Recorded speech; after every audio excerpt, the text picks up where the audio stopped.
Hello, Void. How you doing? So, made it another year. It is my third anniversary. Second anniversary?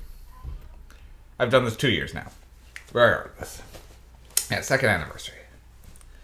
So, we've come a long way. And now, as of today officially, you may notice, if your anyone's actually watching, you may be able to hear me a little better. I got a fancier microphone. Yep.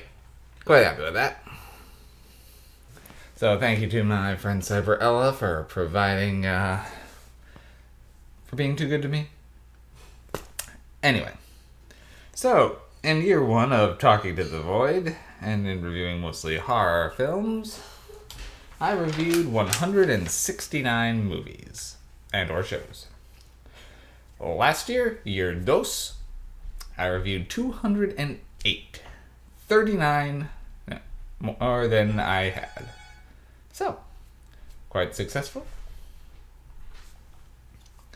Now, let's kick off this new Halloween fest with, well, a new marathon. And this one, unlike last time where I went full random alternating streaming services, this time I'm going to just alternate streaming services and just go with ones I've been meaning to see or want to see because my Shadow Trek is going to take me too long to get some I want to see.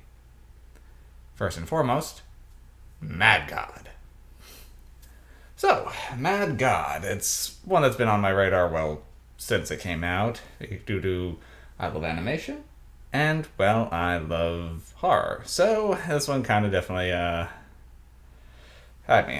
Mad God came out 2021, and is a stop-motion masterpiece?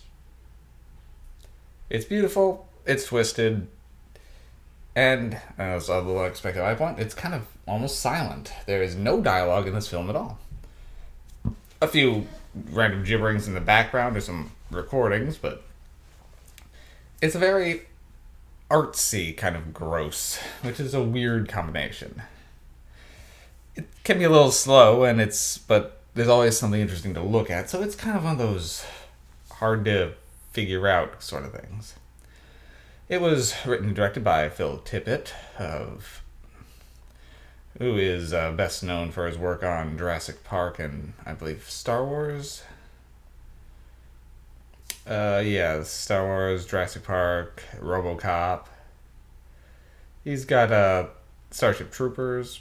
He has a lot of credits to his name. But this is the first one that he really wrote and or... Well, he did direct a few things. Starship Troopers 2, actually, I think he directed. Yeah. But this is his kind of magnum opus. He's been working on this thing for 30 years. And you can see the work on screen, but it's a hard one to get into because of it is a very artsy film, so you have to interpret a lot, and you have to puts a lot on the viewer to try to understand things. Now, I gotta say I liked it, but I didn't love it. It was fascinating. I do recommend people see this movie, but you have to be ready for a strange one. Now, this one follows essentially a strange man and going down into some sort of underworld with a briefcase, determined to essentially blow up the place, possibly ending the world, as this is a world that now God has not only abandoned but is actively punishing.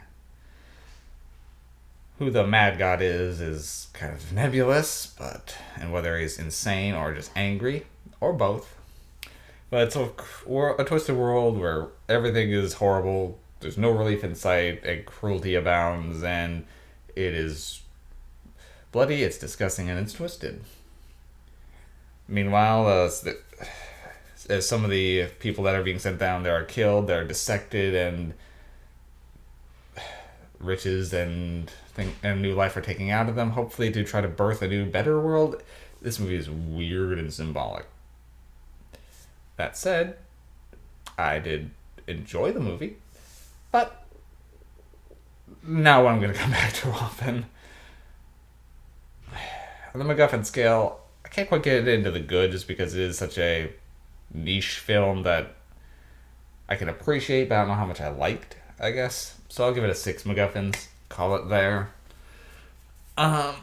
This is a hard one to talk about. Mad Gods is something you have to see and experience. You can't just hear someone talk about it.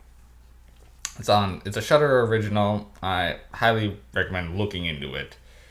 Despite my more middling review, it is worth seeing, but I can't say everyone's going to enjoy it. Yep, that's about all I really have on Mad God 2021. Stop motion animated. I always call it a masterpiece. Just only so on the enjoyment factor. Alright, that's about all. Catch you later.